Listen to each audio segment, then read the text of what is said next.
Abre cualquier red social ahora mismo, de verdad, la que sea.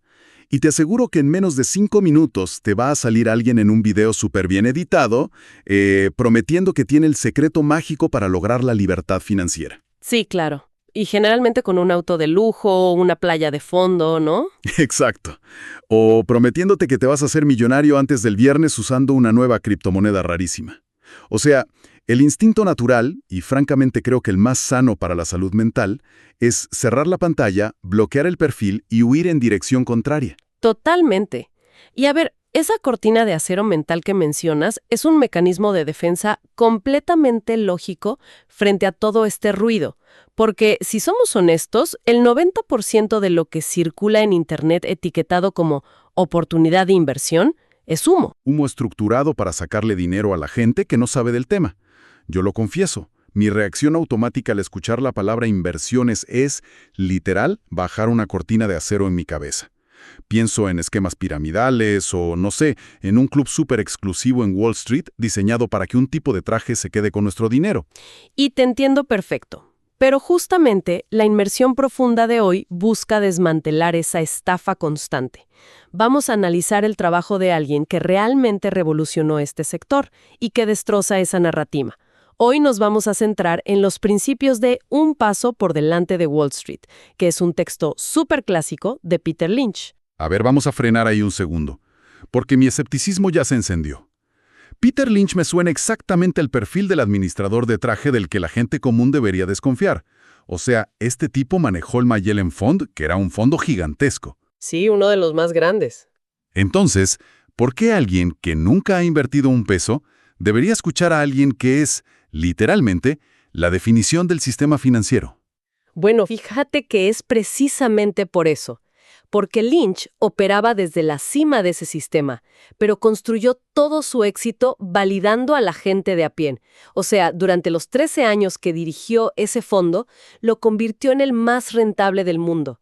Y lo loco es que no lo hizo usando algoritmos incomprensibles. Ah, ¿no? ¿No? Aplicó una tesis que resulta casi una ofensa para sus colegas de Nueva York. Él argumentaba que una persona promedio, sin ningún título en finanzas o economía, tiene una ventaja analítica muy superior a la de los grandes profesionales del mercado. Porque, a ver, alguien en una oficina en Manhattan tiene un batallón de analistas, 3 pantallas gigantes con gráficos en tiempo real, contactos directos con los directivos de las empresas. ¿Cómo se supone que alguien que simplemente sale a comprar el pan el martes por la tarde va a tener una ventaja contra esa supermaquinaria? Es que el gran problema de esa maquinaria es su dependencia del pasado, digamos, y de su propio tamaño. Los analistas financieros devoran reportes oficiales, balances contables y proyecciones, pero toda esa información muestra lo que ya ocurrió hace 3, 6 o 9 meses. Están manejando mirando por el espejo retrovisor. Claro, analizan datos viejos. Exacto. Y la ventaja de la vida cotidiana es que la gente común opera en el mundo real. O sea, la gente ve las tendencias de consumo formarse en tiempo real mucho antes de que tengan un impacto suficiente para aparecer en una hoja de cálculo corporativa. Entiendo el punto de estar ahí en el momento, pero el salto me sigue pareciendo gigante. O sea, digamos que una persona nota que abrieron una cafetería nueva en su barrio y de repente hay fila todos los días. Pasa por ahí rumbo al trabajo y bueno, nota el patrón. Eso ya es una ventaja. Sí, y esa observación cotidiana es exactamente lo que Lynch llama invertir en lo que conoces. Y tiene unos ejemplos documentados que son fascinantes. Fíjate, uno de los más emblemáticos ocurrió en su propia casa. Su esposa regresó del supermercado un día y traía unas medias de una marca llamada Hanes. Medias de supermercado. Sí, tal cual. Ella le comentó que la calidad era superior a cualquier otra cosa que hubiera probado, que no se rompían y, lo más importante, que todas sus conocidas las estaban buscando a lo loco. De hecho, le dijo que los estantes en las tiendas se vaciaban apenas los surtían. O sea, fue literalmente un comentario casual de sobremesa sobre un producto de pasillo. Exacto. Pero un comentario que encierra inteligencia de mercado purísima. La cosa es que Lynch no ignoró el dato solo por venir de su esposa en la cocina en lugar de un analista en traje. Ese fue su radar inicial. A partir de ahí, empezó a investigar los fundamentos financieros de la empresa que fabricaba esas medias. Ok, ahí ya hubo un análisis de su parte. Claro, descubrió que los números eran súper sólidos y que el crecimiento era sostenible. Así que decidió invertir en esa empresa para su fondo, y esa acción terminó multiplicando su valor 6 veces. Esa detección temprana a nivel de calle es casi imposible de replicar para un modelo matemático que está encerrado en un rascacielos. A ver, aquí es donde mi sentido común me exige presionar el botón de pausa. Volvamos a la analogía de la cafetería, o mejor, digamos una taquería en cualquier esquina de nuestra ciudad, que tiene una fila inmensa dando la vuelta a la cuadra. Que haya mucha gente comprando tacos no significa que el negocio sea mágicamente rentable, ¿verdad? No, para nada. Porque podrían estar vendiendo por debajo del costo o regalando cosas para atraer gente, o peor, podrían tener deudas altísimas con el banco para pagar ese local tan lujoso. Ver gente haciendo fila no es ver ganancias en la cuenta bancaria. Es que viste en el clavo. Ese es el filtro crítico que separa a un observador astuto de alguien que simplemente apuesta a lo ciego. La fila en la taquería no es una señal automática para sacar la billetera e invertir. Es simplemente la chispa inicial. Es como levantar la mano y decir que ahí está pasando algo. Exactamente. Es decir, oye, aquí hay demanda real. El mecanismo requiere que, una vez detectada esa demanda, se investigue un poco. Si la taquería vende 1000 tacos diarios, pero, como decías, se endeudó con tasas asfixiantes, la fila no sirve de nada porque los intereses se comen todo. Lynch usaba las observaciones cotidianas como el punto de partida para luego revisar si la empresa tenía mucha deuda o si realmente estaba generando dinero. Ya, entonces la ventaja real radica en saber qué investigar, meses antes de que Wall Street siquiera se entere de que esa empresa o ese producto está de moda. Así es. La observación dirige la investigación. Ok, ese concepto la verdad aclara bastante el panorama. Pero ahora, si pasamos a la mecánica real, hay un muro gigante de jerga financiera que tenemos que derribar. Porque escuchar la palabra acción evoca inmediatamente, no sé, a un grupo de personas gritando en un piso de bolsa, comprando y vendiendo papeles virtuales cada 3 segundos. ¿Qué significa realmente, en la práctica, adquirir una acción de esa cadena de cafeterías? Sí, esa imagen frenética de las películas hace muchísimo daño porque solo fomenta ansiedad en la gente. Para desmitificar todo esto, hay que erradicar la idea de que una acción es un numerito que parpadea en rojo o en verde en una aplicación del celular. Que es lo que todos imaginamos al principio. Claro, pero una acción, en su forma más básica y pura, representa ser dueño de una parte fraccionada de un negocio tangible. O sea, comprar una acción es literalmente convertirse en dueño de un porcentaje minúsculo de esa cafetería exitosa. O sea que hay cosas reales detrás. Totalmente. Implica que eras dueño de una partecita de las máquinas de café reales, del trabajo de los empleados sirviendo las mesas y del dinero real que los clientes pagan todos los días en la caja. ¡Wow! La perspectiva cambia drásticamente cuando lo pones así. En lugar de tratar de adivinar si una línea abstracta en un gráfico va a subir o bajar mañana por la mañana, la pregunta real que alguien debe hacerse es si esa empresa va a abrir más sucursales y vender más café en los próximos 5 o 10 años. Exacto. La mecánica se vuelve súper simple cuando te enfocas en el valor real del negocio a largo plazo y dejas de mirar la volatilidad diaria. Porque siendo honestos, nadie, ni siquiera con las mejores computadoras del mundo, sabe qué va a ser el mercado mañana. Nadie tiene una bola de cristal. Exacto, pero lo que sí se puede evaluar, y con bastante certeza, es si un modelo de negocio es sólido y si la gente sigue demandando su producto. Bien, compro la idea. La teoría de ser dueño fraccionado tiene muchísimo sentido. Pero, a ver, el elefante en la habitación siempre es el dinero, el capital. La percepción general, que yo creo que está alimentada por la misma industria financiera, es que las puertas de este mundo están bloqueadas a menos que tengas guardados miles y miles de dólares. Y ese es el mito más grande y el que mantiene a la mayoría de la gente fuera de la construcción de patrimonio. Porque la variable más importante en la fórmula de la inversión nunca es cuánto dinero tienes al principio, sino el tiempo y la consistencia. Aquí es donde entra el famoso interés compuesto. Uy, el interés compuesto. Ese término suele ser justo el punto donde la gente desconecta porque suena a clase de matemáticas pesada de la escuela. En el mundo real, donde cada centavo cuesta sudor, ¿Cómo funciona esto sin necesitar millones por adelantado? Fíjate, piénsalo como plantar un huerto en tu patio. Al principio, siembras un arbolito que te da unas cuantas manzanas.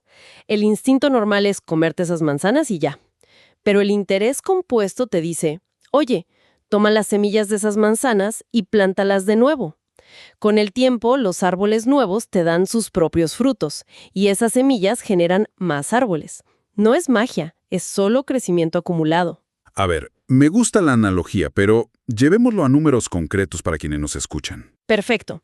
Pensemos en el caso de cualquier persona que decide separar 1,000 pesos al mes.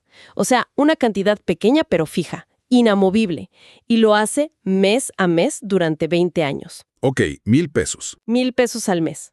Y los invierte en un instrumento muy aburrido que simplemente siga el promedio del mercado general, el cual, si miramos la historia, ha crecido alrededor de un 10% anual.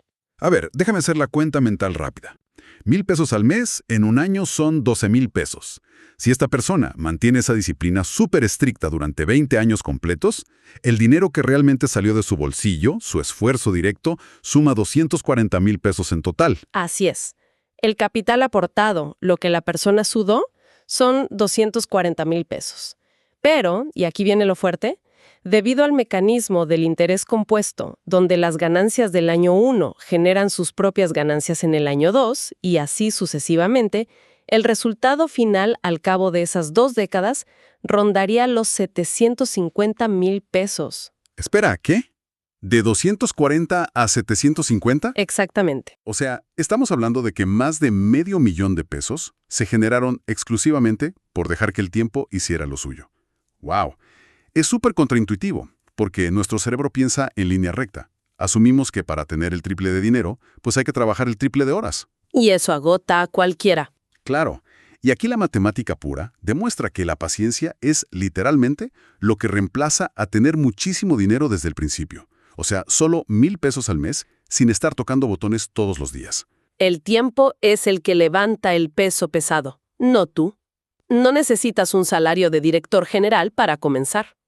Lo que necesitas es comenzar lo antes posible para que la curva tenga los años necesarios para despegar hacia arriba. Pero la vida real es un caos. O sea, el coche se descompone, hay urgencias médicas, o de repente un cliente importante no te paga a tiempo. Las realidades laborales son muy distintas para todos. ¿Cómo aplicamos esta matemática tan bonita a las formas imperfectas en las que ganamos el dinero? Me parece una pregunta fundamental. Porque la estrategia universal, eso de talla única para todos, siempre falla porque ignora el contexto de la vida real. Podemos dividir esto, digamos, en 3 perfiles distintos para aterrizarlo. Empecemos por el empleado asalariado tradicional. Alguien que sabe exactamente que el día 15 y el día 30 le va a caer su dinero en la cuenta. ¿Quién tiene previsibilidad total, digamos? Exacto. Para este perfil hay una ley inquebrantable antes de siquiera pensar en comprar una acción, y es crear un fondo de emergencia líquido. El famoso colchón. Sí, el colchón. Esto significa calcular rigurosamente cuáles son tus gastos básicos para sobrevivir 3 a 6 meses y guardar ese dinero en un lugar súper seguro y de disponibilidad inmediata. El propósito de este fondo no es hacerte rico, es blindar tus inversiones. O sea, es un mecanismo de defensa. Porque claro, si la economía de pronto entra en recesión y el valor de las acciones de mi cafetería baja temporalmente, pero justo ese mismo mes tengo una urgencia dental carísima, el fondo evita que yo tenga que malvender mis acciones perdiendo dinero. Lo dijiste perfecto. El fondo evita que entres en pánico y liquides tus activos en el peor momento. Una vez que ya tienes ese escudo armado, la regla para el asalariado es automatizar todo. Desviar un porcentaje fijo, digamos un 5 o 10%, hacia la inversión en el momento exacto en que le cae la quincena. Así eliminas el factor humano y la tentación de gastártelo en ropa. Bien, esa ruta es bastante clara si tienes ingresos fijos. Pero el panorama se vuelve súper turbulento para los trabajadores independientes o para los freelancers. Porque las finanzas de un autónomo son literal una montaña rusa. Tienes un mes increíble de abundancia y luego 3 meses donde estás contando los centavos para que la cuenta cuadre. Totalmente. Y obligar a un trabajador independiente a invertir una cantidad fija cada mes es asfixiarlo. La mecánica aquí es lo que llamamos la inversión por promedio. ¿Cómo funciona eso? Es simple. Durante los meses pico, donde sobra un poco más, inyectas un capital mayor a tus inversiones. Y durante los valles, cuando la cosa está floja, bajas la aportación o incluso la pausas por completo. Pero ojo, este perfil enfrenta una trampa psicológica brutal, que es el pánico. Como sus ingresos son tan irregulares, la ansiedad se dispara cuando ven que el mercado baja. Y aquí hay que recordar una frase clave de Lynch. Se ha perdido muchísimo más dinero preparándose para las caídas del mercado o tratando de adivinar cuándo van a pasar que el dinero que realmente se pierde durante las caídas. Claro, es esa necesidad de control. Quieres retirar tu dinero a la primera señal de peligro para salvarlo, y lo que terminas haciendo es talando el huerto justo antes de que los árboles den fruto de nuevo. Pero que rara vez la aprovecha. Estamos hablando del dueño de un negocio físico local o alguien especializado en un oficio. Imagínate al propietario de una ferretería de barrio de toda la vida. A ver, me da curiosidad, ¿dónde está la ventaja frente a un analista de Nueva York para alguien cuyo día a día es acomodar inventario de clavos, martillos y cables eléctricos? La ventaja está en lo que Lynch llama el círculo de competencia. Este dueño de ferretería tiene acceso a inteligencia de mercado microscópica muchísimo antes de que se conviertan en datos macroeconómicos. O sea, si de pronto él nota que todos los carpinteros del barrio están comprando una marca específica de taladros porque la batería les rinde el doble, él lo sabe hoy por el movimiento en su caja registradora. Wall Street se va a enterar de esa tendencia 6 meses después cuando la marca publique su reporte financiero. Wow, claro. Es información primaria, de primera mano. Este ferretero conoce la calidad, sabe que busca el cliente, entiende cómo fallan los proveedores porque respira ese ecosistema todos los días. Y lo irónico es que la gente asume que la bolsa de valores es un idioma para ricos, ignorando que esa tendencia local es la pista perfecta para investigar a la empresa que hace esos taladros. Exactamente. Subestiman su propia experiencia. El suelo que pisan todos los días está lleno de pistas que los analistas en Wall Street se mueren por tener, pero el dueño del negocio local lo está viendo suceder gratis. Me encanta. Y creo que todo esto converge en un concepto extra de Lynch que leí y que me parece un escudo protector contra las estafas que mencionaba al principio. Es la famosa regla de los 2 minutos. Uy, sí, es buenísima. La mecánica es brutalmente simple. O sea, si no eres capaz de explicarle a un niño de secundaria en menos de 2 minutos qué hace una empresa, cómo gana su dinero y por qué tiene sentido comprar una parte de ella, entonces simplemente no la entiendes lo suficiente y no deberías poner un solo peso ahí. Es un filtro implacable. Y si lo aplicamos a las redes sociales, o sea, si alguien te ofrece una inversión basada en un algoritmo súper revolucionario, descentralizado, y necesitas un glosario de 20 páginas para entender de dónde sale el dinero, pues reprueba la regla de los 2 minutos en el acto. Totalmente. Elimina de raíz cualquier promesa de dinero fácil.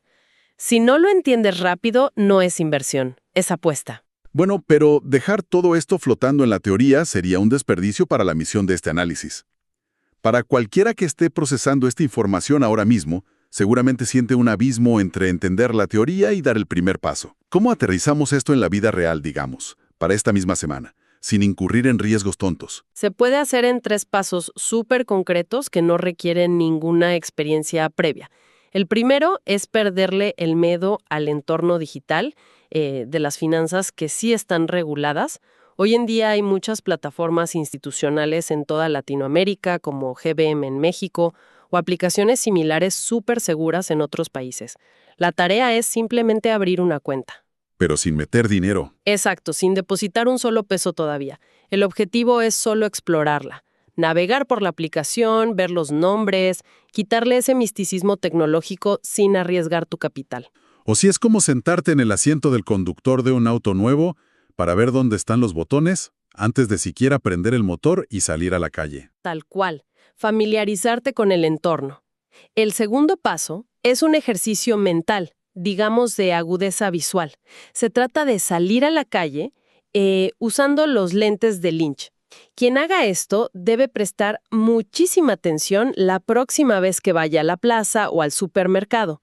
No se trata de comprar acciones ese mismo día, sino de identificar qué empresas de paquetería están entregando más cajas en tu barrio, qué software nuevo empezaron a usar en tu oficina o qué productos desaparecen de los estantes rapidísimo. Es conectar lo que consumes a diario con los negocios reales que hay detrás. Transformar esa actitud pasiva de solo comprar en la curiosidad activa de un investigador. Me gusta. Y el tercer paso, que es la regla de oro antes de poner un peso en la bolsa, es construir el blindaje del que ya hablamos. Sentarte con calma, revisar cuáles son tus gastos fijos reales de cada mes y empezar a guardar dinero para armar el fondo de emergencia. Porque una vez que tienes esa red de seguridad, te da la paz mental necesaria para dejar que el interés compuesto haga su magia a largo plazo, sin que entres en pánico al primer tropiezo. Yo creo que la gran lección de fondo de toda esta inmersión destroza por completo la aura de exclusividad de las finanzas. O sea, crear patrimonio no requiere descifrar jeroglíficos ni encontrar atajos milagrosos. Al contrario, los atajos casi siempre te llevan a un precipicio. Lo que de verdad requiere es paciencia, consistencia y la agudeza para prestar atención a las cosas que ya vemos todos los días en la calle. Esa es la verdadera democratización de las inversiones. Y de hecho, para cerrar este análisis con algo en que pensar, yo dejaría una reflexión sobre nuestro propio valor. Si notar que una marca de taladros se vende rapidísimo en una ferretería de barrio, o ver que todo el mundo está comprando una marca específica de café, son datos por los que Wall Street pagaría millones de dólares para tenerlos en tiempo real. Entonces, vale la pena preguntarnos qué otros conocimientos súper valiosos que vemos a diario estamos ignorando solo por creernos el cuento de que no tenemos el título adecuado para aprovecharlos.